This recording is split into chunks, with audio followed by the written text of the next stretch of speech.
बिस्मिल्लाहिर रहमानिर रहीम।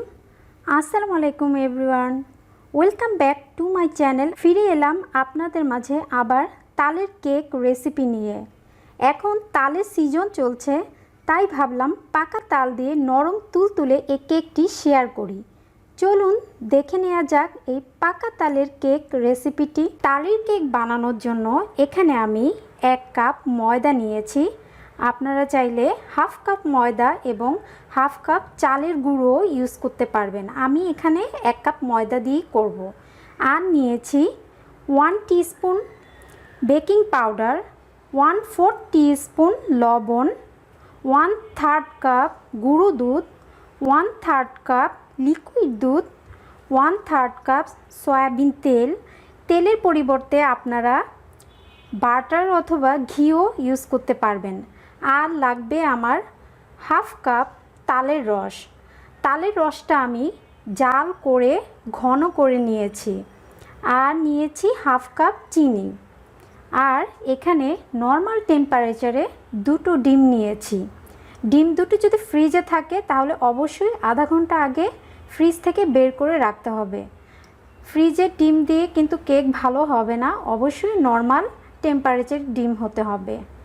এখন আমি এই 2টো ডিমের সাথে চিনি দিয়ে দিব। চিনি দিয়ে আমি খুব ভালোভাবে বিট করে নিব।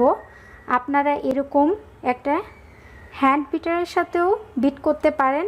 আমি ইলেকট্রিক বিটার দিয়ে করব।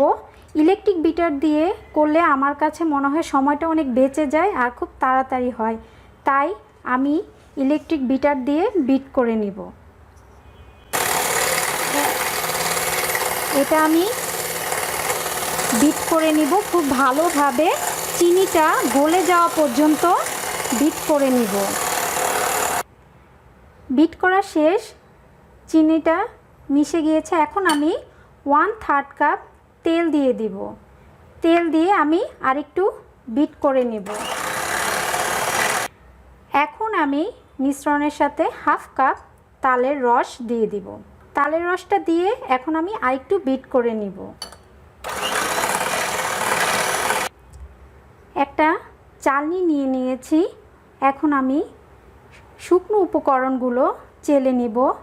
দিয়ে দিব 1 কাপ ময়দা, 1/3 কাপ গুঁড়ো দুধ আর 1 টিস্পুন বেকিং পাউডার, 1/4 টিস্পুন লবণ। এখন আমি সবগুলো উপকরণ চেলে নিব। চেলে নেওয়া শেষ, অবশিষ্ট দানাদার অংশগুলো ফেলে দিব। এখন আমি শুকনো উপকরণগুলো একটু একটু দিব আর আস্তে আস্তে মিক্স করে নিব। এখন আমি লিকুইড দুধ দিয়ে দিব, দিয়ে একটু একটু করে মিক্স করে নিব। কেকের মিশ্রণটা একদম রেডি। এর ঘনত্বটা একটু আপনাদেরকে দেখাচ্ছি। এরকম সিঁড়ির মতো ভাঁজ ভাঁজ হয়ে পড়বে। এখন আমি কেকটা বেক করব।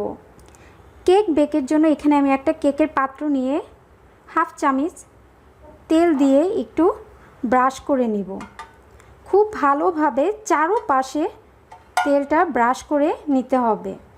আমি এখানে তেল ব্রাশ করে একটা বেকিং পেপার বিছিয়ে দিয়েছি।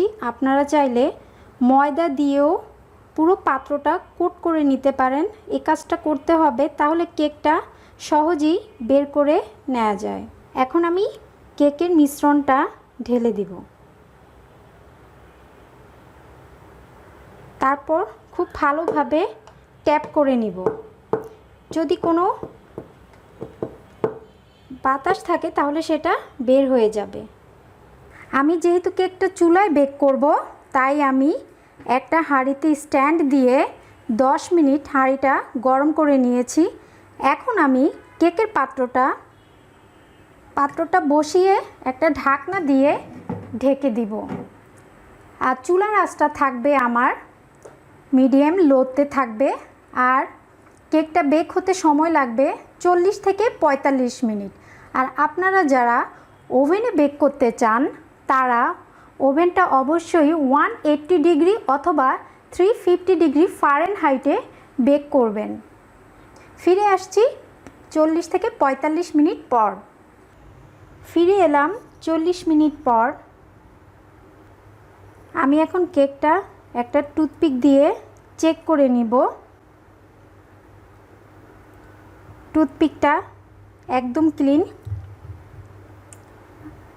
কেকটা হয়ে গিয়েছে। এখন আমি কেকটা ঠান্ডা করে নিব। দেখলেন তো কত সহজেই তৈরি করে ফেললাম নরম তুলতুলে তালের কেক। আমি কেকটা চুলায় বেক করেছি। কেকটা দেখুন কতটা সফট এবং স্পঞ্জি হয়েছে।